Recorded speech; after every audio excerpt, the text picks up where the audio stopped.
Hello प्यारे बच्चों, आप सभी का बहुत स्वागत है। आज हम ब्रिज कोर्स इंग्लिश की बुक के वीक 6 के चैप्टर द टॉकेटिव टोर्टाइस बातूनी कछुआ इसके ऊपर डिस्कस करेंगे। इसमें एक पैसेज दिया हुआ है, पहले इसे देख लेते हैं। Once upon a time two geese by the names of Sankata and Vikata and a tortoise by the name of Kambugriva lived near a river। एक समय की बात है, दो हंस जिनका नाम संकट और विकट था और एक कछुआ जिसका नाम कम्बुग्रीव था, वे नदी के पास रहते थे। दे वर गुड फ्रेंड्स, वे घनिष्ठ मित्र थे। Once due to drought in the region all the rivers lakes and ponds went dry. Droughts का मतलब होता है सूखा पड़ना, रीजन यानी क्षेत्र में। तो एक बार उस क्षेत्र में सूखा पड़ने के कारण सभी नदियाँ, झीलें और तालाब सूखे हो गए। There was not a drop of water to drink for the birds and animal. और इनमें पक्षियों और जानवरों को पीने के लिए पानी की एक बूंद भी नहीं बची। They began to die for thirst, और वे प्यास के कारण मरने लगे। The three friends talked among themselves. तीनों मित्रों ने आपस में बातचीत की। To find a solution to this problem, इस समस्या का हल निकालने के लिए। And go out in search of water, और उन्होंने पानी को बाहर ढूंढने का निर्णय लिया। But despite their best efforts they could not find water anywhere around. आसपास उन्होंने कोई डिस्पाइट का मतलब होता है इसके बावजूद, और बेस्ट एफर्ट्स का मतलब होता है पूरा प्रयास करने के बावजूद भी उन्हें आसपास कहीं पानी नहीं मिला। Having no alternative the three friends, और उन्हें इसका कोई विकल्प भी नहीं मिला। अल्टरनेटिव यानी विकल्प तीनों मित्रों को। तो they decide to go to some distant lake, तो उन्होंने कुछ दूरी पर, अधिक दूरी पर जो झील है वहाँ जाने का निर्णय लिया। Full of water to settle down there for ever. For ever का मतलब हमेशा। तो उन्होंने वहाँ पर जाकर, जो कि पूरे पानी से भरी हुई थी, हमेशा रहने का निर्णय लिया। But there was a problem in shifting to so distant a place, लेकिन इसमें एक समस्या थी कि वह स्थान बहुत दूर था, उसकी दूरी काफ़ी थी। While it was easy for the geese to fly, जो कि जो हंस थे उनके लिए उड़कर जाना सरल था। It was difficult for the tortoise to cover that distance on foot, लेकिन इस दूरी को पैरों से पूरा करना या पैरों से वहाँ तक जाना उस कछुए के लिए कठिन था, डिफ़िकल्ट था। अब हम इसमें कुछ क्वेश्चन आंसर दिए हुए हैं, उनको देख लेते हैं। What are the names of the two geese. जो हंस थे उनके क्या नाम थे? तो the name of the two geese were Sankata and Vikata. उनके जो नाम थे वो संकट और विकट थे। Question number 2, what was the name of tortoise. Tortoise का क्या नाम था? तो the name of tortoise was Kambugriva. Third है, why did the birds and animals begin to die of thirst. जो पक्षी थे और जानवर थे वो प्यास से क्यों मरना प्रारंभ हो गए थे, क्यों मर रहे थे? तो the birds and animals begin to die because, यहाँ पर थोड़ा स्पेस रहेगा, वह मरना प्रारंभ हो गए थे क्योंकि all the rivers lakes and ponds, ये पॉइंट्स गलत है, PONDS, पोन्ड्स है वो, ponds went to dry due to drought. तो यहाँ पर ये जो डाई है ना, इसको आप ठीक करेंगे। DIE अलग है और बिकॉज अलग है, इसमें स्पेस है। और यहाँ पर जो पॉइंट्स लिखा इसको लिखेंगे पॉन्ड्स, PONDS, पॉन्ड्स यानी तालाब। तो वे जो वहाँ के जानवर वो इसलिए मरना प्रारंभ हो गए थे क्योंकि वहाँ की जो नदियाँ हैं, झीलें हैं, तालाब हैं, वे सब सूखे पड़ गए थे। What did the three friends decide to do the solve the problem? उस समस्या को हल करने के लिए तीनों मित्रों ने क्या निर्णय लिया? They decided to go to some distant lake full of water and settle there. तो उन मित्रों ने यह निर्णय लिया कि कुछ दूरी पर एक झील है जो कि पानी से भरी हुई है और वहाँ पर वो जाकर निवास करेंगे, रहेंगे। Question number 5, why was it difficult for the tortoise to go to the distant lake. जो टोर्टाइज था उसके लिए जाना कठिन क्यों था? इट वॉज डिफ़िकल्ट, वह कठिन था बिकॉज क्योंकि the tortoise to cover that distance on foot, और वो जो टोर्टाइज था उसके लिए उतनी दूरी कवर करना मुश्किल था। How do you know the three animals were good friend? Give one reason from the story.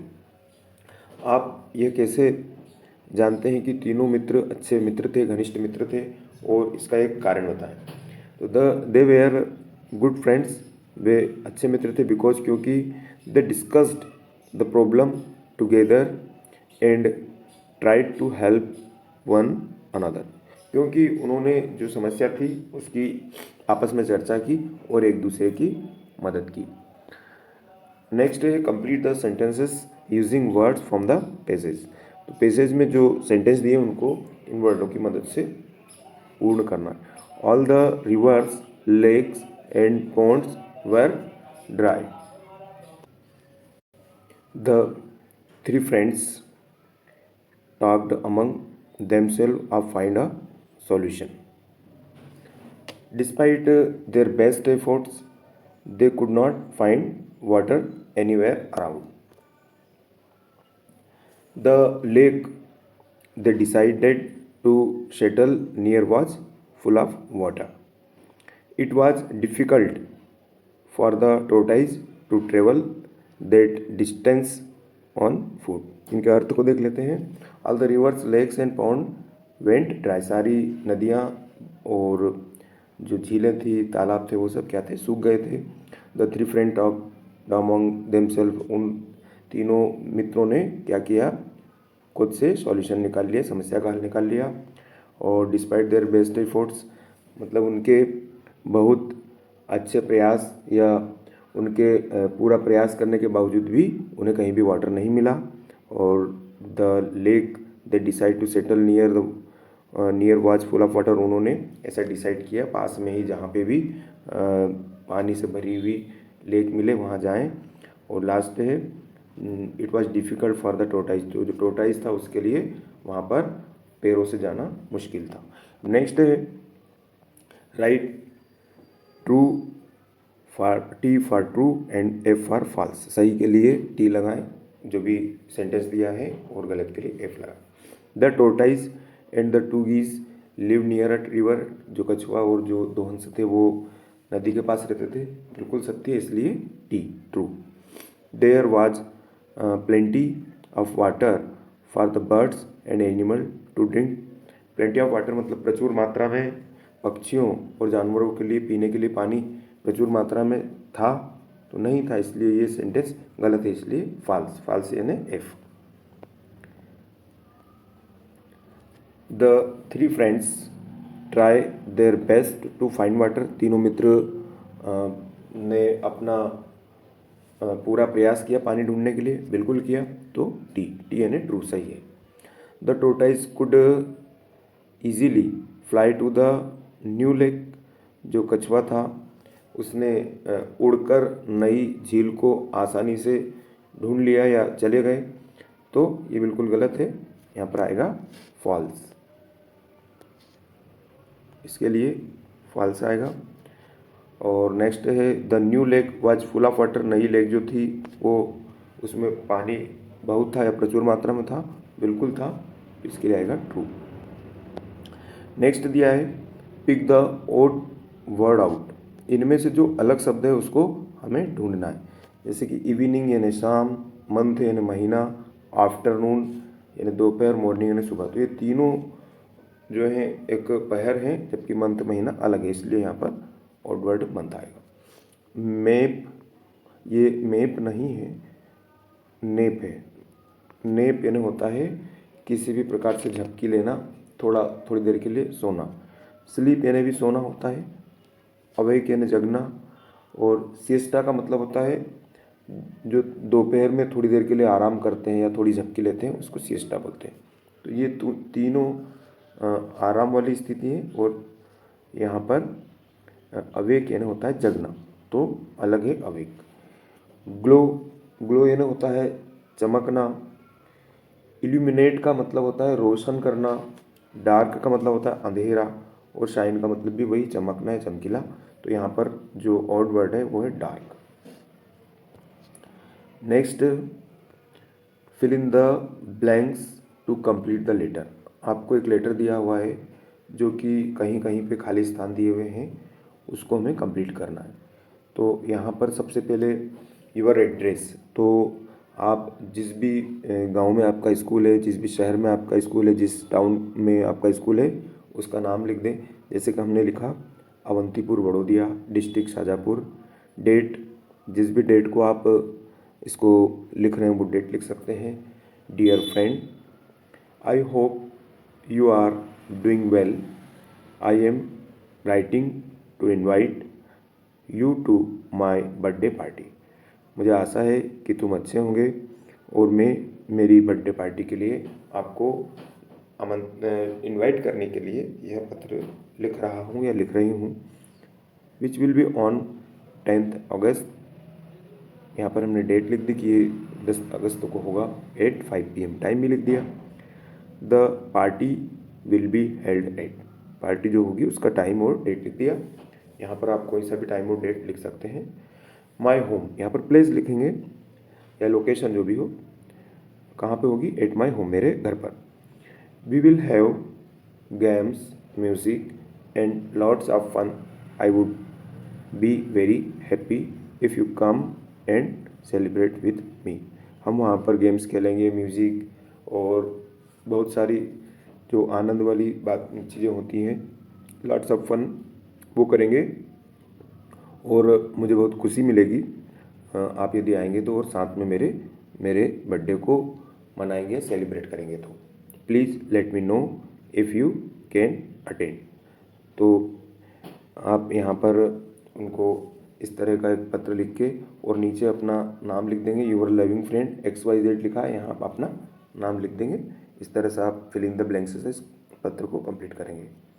Next आपको दिया हुआ है find the name of at least 6 animals. अब इसमें से आपको यहाँ पर लेटर्स दिए हुए हैं, इन लेटर्स की मदद से आपको एनिमल्स के नाम ढूंढना है। जैसे कि इन्होंने लिख दिया फ्रॉग, FROG, फ्रॉग लिखा हुआ है।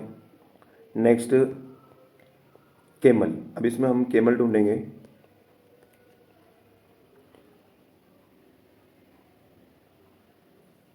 केमल के लिए जैसे कि ये CAMEL, ये केमल हो गया। नेक्स्ट गोट, गोट ढूंढ लेंगे, जैसे कि GOT, गोट। ईगल, EAGLE, अब ईगल EAGLE इधर भी है, EAGLE ऐसा भी हो जाएगा। BEE, बी ढूंढेंगे।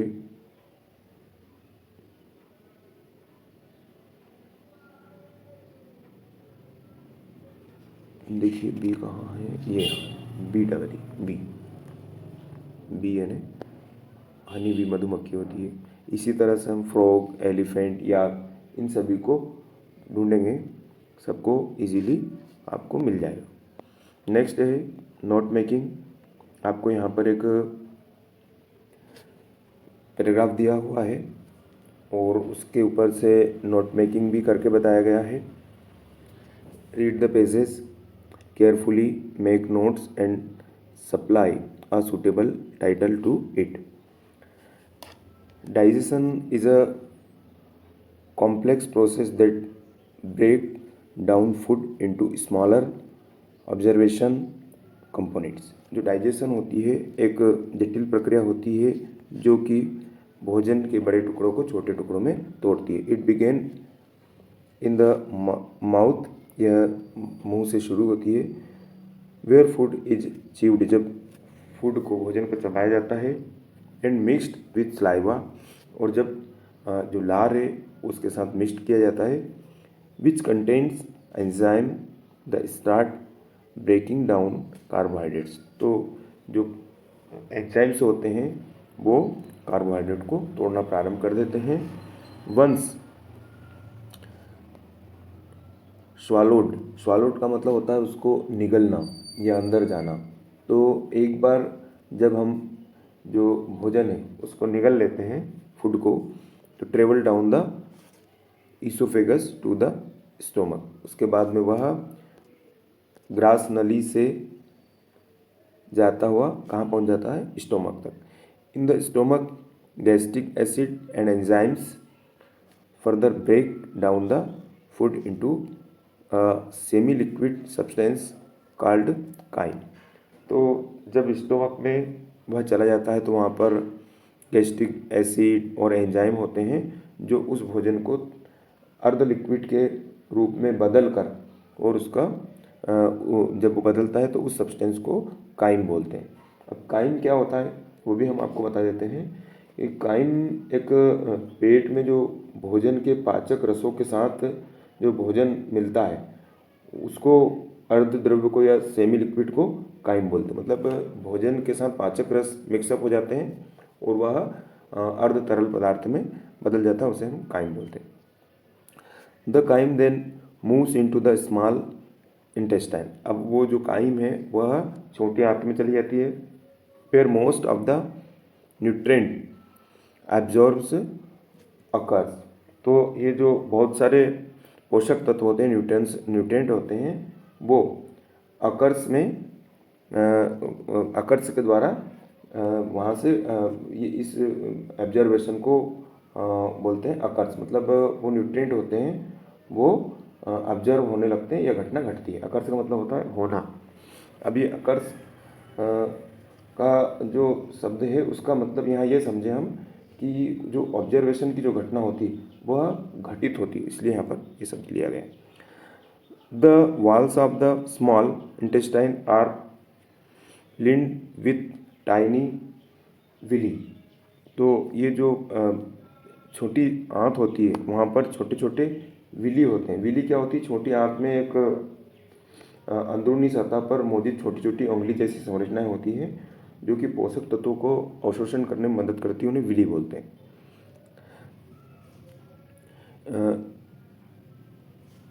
आगे पढ़ेंगे। That absorb nutrients into the blood streams. Blood stream का मतलब होता है रक्त प्रवाह। तो जो रक्त प्रवाह के साथ में उन न्यूट्रिएंट्स को एब्जॉर्ब करती, अवशोषित करती। And remaining undigested material passed into the large intestine. और जो बिना अपचा जो पदार्थ बचता है वह बड़ी आंत में चला जाता है। Where water is absorbed and waste it eventually expended from the body through the rectum. और जो वाटर का ऑब्जर्वेशन होने के बाद जो वेस्ट मटेरियल बचता है वह रेक्टम में, मतलब मलाशय में चला जाता है अंततः, एक्चुअली अंततः।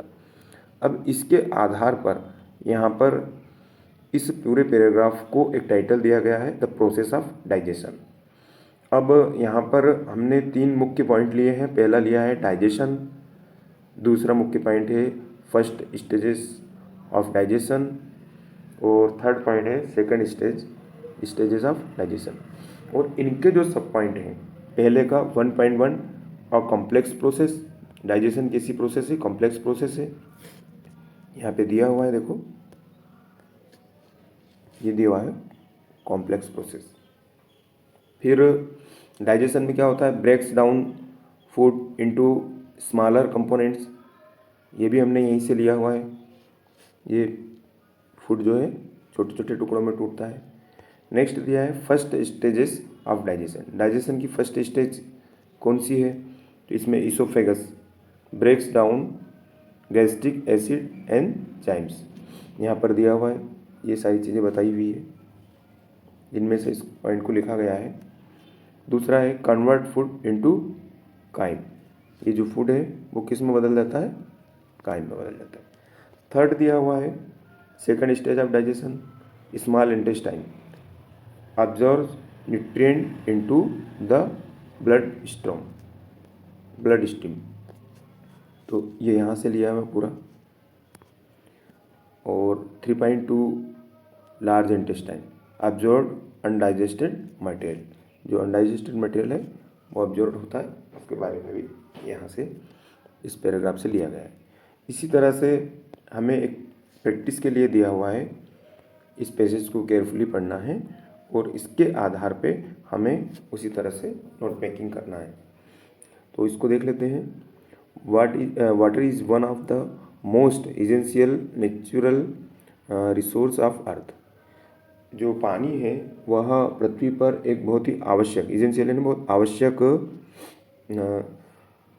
पृथ्वी पर स्रोत है। All living being depends of water for survival. Survival का मतलब होता है जीवित रहना। तो जो पूरी पृथ्वी पर जितने भी जीव रहते हैं वे किसके, पानी से जीवित रहते हैं, पानी के ऊपर जीवित रहने के लिए आश्रित होते हैं। However due to increasing population and careless uses the availability of clean water is decreasing rapidly. तो जैसे ही पॉपुलेशन बढ़ती है तो जो पानी है वह केयरलेस तरीके से उपयोग होता है और इस कारण से जो पानी, साफ पानी है वह रेपिडली मतलब जल्दी से क्या होता है, कम हो जाता है। Many parts of the world are suffering from water scarcity. Scarcity का मतलब होता है अभाव। तो इस विश्व में, इस दुनिया में या इस संसार में बहुत सारे ऐसे लोग हैं या ऐसे भाग हैं जहाँ पर पानी की कमी से वहाँ के लोग पीड़ित हैं, which affects agriculture, health and daily life. और इसका जो प्रभाव पड़ता है वो किसके ऊपर पड़ता है, कृषि पर, स्वास्थ्य पर और हमारे नित्य प्रतिदिन की जो डेली लाइफ है उसके ऊपर। Simple practice like fixing leaking taps, using water saving devices and avoiding the wastage of water while bathing or resting can help conserve the precious resources। अब यहाँ पर जो दिया हुआ है उसको हम समझने की कोशिश करेंगे।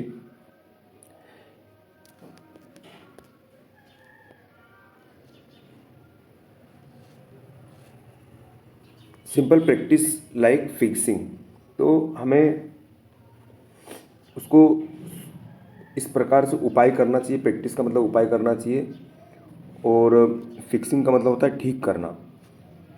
किसको, लीकिंग टैप्स, जो पानी है नल से निकलता है, लीकिंग होता है, उसको सुधार करने के हमें क्या करना चाहिए, उपाय निकालना चाहिए।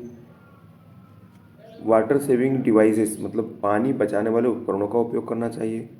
And avoiding the wasting of water, पानी को व्यर्थ नहीं बहाना चाहिए।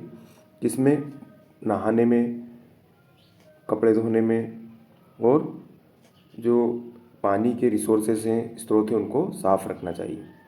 Rain water harvesting is also an effective method to store water for future uses. और जो पानी, बारिश का पानी होता है उसे हार्वेस्ट, उसको संरक्षण करना चाहिए जिससे कि वह हमें भविष्य में पानी इकट्ठा होने से भविष्य में हमें काम आ सके।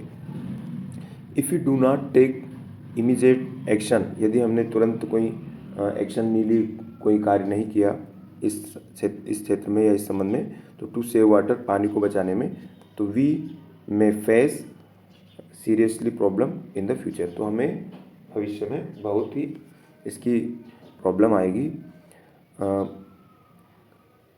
Therefore it is everyone's responsibility to use water wisely and protect it for the new generation. तो सभी व्यक्ति की यह जिम्मेदारी है कि पानी को वाइसली मतलब बुद्धिमत्ता से बचाएं और जो नई जनरेशन है उसको इससे दिक्कत नहीं आएगी, उसको नई जनरेशन को भी पानी बचाकर हम प्रोटेक्ट कर दें।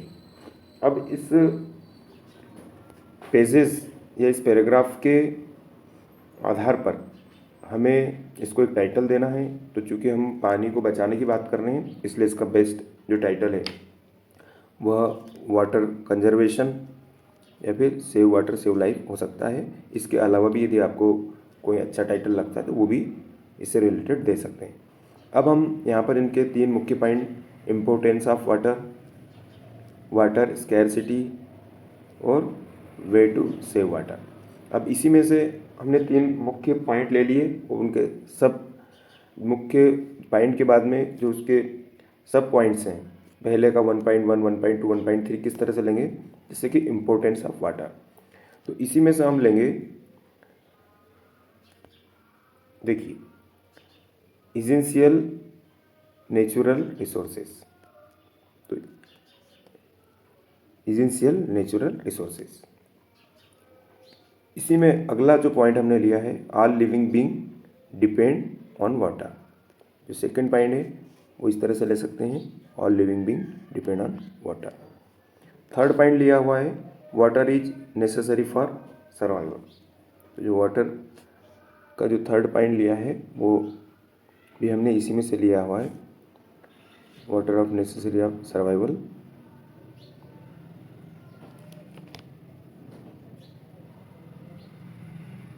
ये वाला पॉइंट। इसी तरह से जो सेकेंड पॉइंट है, water scarcity, effects on agriculture, health and daily life. इसको देखते हैं ये कहाँ से लिया हुआ है।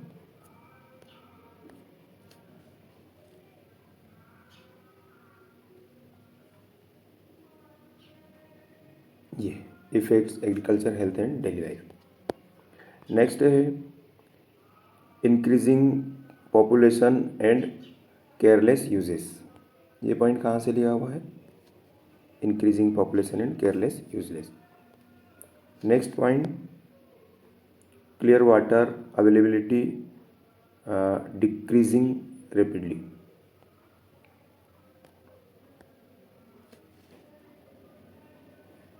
ये पॉइंट यहाँ से लिया हुआ है।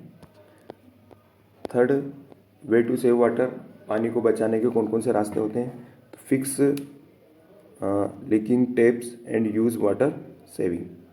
देखिए पॉइंट कहाँ से हमने लिया हुआ है, ये। नेक्स्ट है avoid wastage while bathing washing.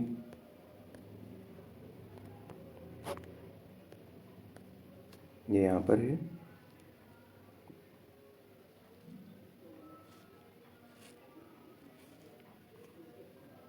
और लास्ट वाला हमने लिया हुआ है rain water harvesting for future uses.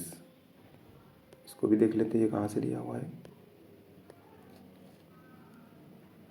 ये। तो इस तरह से हम हमारी मर्जी से भी इसमें हेडिंग, सब हेडिंग दे सकते हैं और अपने तरीके से भी बना सकते हैं। यह एक प्रकार का आपके लिए एग्जाम्पल है। नेक्स्ट, मॉडल्स दिए हुए हैं जैसे कि कैन। तो कैन का उपयोग हम कहाँ करेंगे, एबिलिटी में। जब भी हमारी योग्यता को दर्शाना होगा तो कैन का प्रयोग करेंगे। कुड, तो कुड का प्रयोग करेंगे पॉसिबिलिटी या पास्ट एबिलिटी, किसी भी संभावना या भूतकाल में बीते हुए समय में जो भी हमारे पास एबिलिटी थी उसको बताने के लिए कुड का प्रयोग करेंगे। मे का प्रयोग करेंगे स्ट्रॉन्ग पॉसिबिलिटी और परमिशन, किसी से परमिशन लेना हो, अनुमति लेना हो या बहुत स्ट्रॉन्ग पॉसिबिलिटी, बहुत मजबूत संभावना हो, वहाँ पर हम मे का प्रयोग करेंगे। माइट का प्रयोग करेंगे स्लाइट पॉसिबिलिटी और पास्ट फॉर्म ऑफ मे का पास्ट फॉर्म है माइट। तो जहाँ पर स्लाइटली मतलब थोड़ी संभावना हो वहाँ पर हम माइट का प्रयोग करेंगे। शेल का मतलब है इंटेंशन, किसी का भी इरादा या मंशा को बताना है तो वहाँ पर शेल का प्रयोग कर लेंगे। शुड का प्रयोग नेसेसिटी, नेसेसिटी का मतलब होता है कि किसी भी आवश्यकता है उसको बताना है तो हमें शुड का प्रयोग करना है। विल का प्रयोग विश और डिज़ायर, इच्छा हो, कामना हो, चाहत हो, अभिलाषा हो, इन चीज़ों के लिए विल का प्रयोग करेंगे। वुड का प्रयोग, तो वुड का प्रयोग भी जहाँ विश हो, कोई इच्छा हो या पोलाइट रिक्वेस्ट, आपकी विनम्र निवेदन हो, तो वहाँ पर वुड का प्रयोग करेंगे। मस्ट, ऑब्लिगेशन, ऑब्लिगेशन यानी कर्तव्य है, जिम्मेदारी है या बाध्यता है, वहाँ पर हमें मस्ट का प्रयोग करना है। और ought to का प्रयोग करना है मोरल ड्यूटी, हमारे जहाँ नैतिक कर्तव्य होता है वहाँ पर हम ought to का प्रयोग करेंगे। आगे इसके संबंध में 2 क्वेश्चन और दिए हैं। Underline the models in the following sentence, तो आपको जो सेंटेंस दिए हैं इनमें मॉडल को ढूंढना है। तो इसमें मस्ट, इसमें मे, कैन, माइट और should. Next, fill in the blanks, खाली स्थान भरना है। इसमें भी हमें मॉड्यूल को ही चुनना है। तो जैसे कि आई, इसमें आएगा could, I could swim very fast when I was a child, जब मैं बच्चा था तब मैं बहुत तेज क्या कर सकता था, तैर सकता था। नेक्स्ट है यू, इसमें आएगा can borrow my pen if you need it, तुम मेरा पेन ले सकते हो यदि तुम्हें आवश्यकता हो। थर्ड है स्टूडेंट्स, अब इसमें आएगा must submit there assignment on time, student को अपने असाइनमेंट को समय पर जमा करना है या सबमिट करना है। वी, इसमें आएगा शुड रिस्पेक्ट आवर टीचर्स, हमें हमारे टीचर्स को रिस्पेक्ट करना चाहिए। नेक्स्ट है इसमें आएगा would you lend me some money please, कृपया क्या तुम मुझे कुछ पैसे उधार दे सकते हो।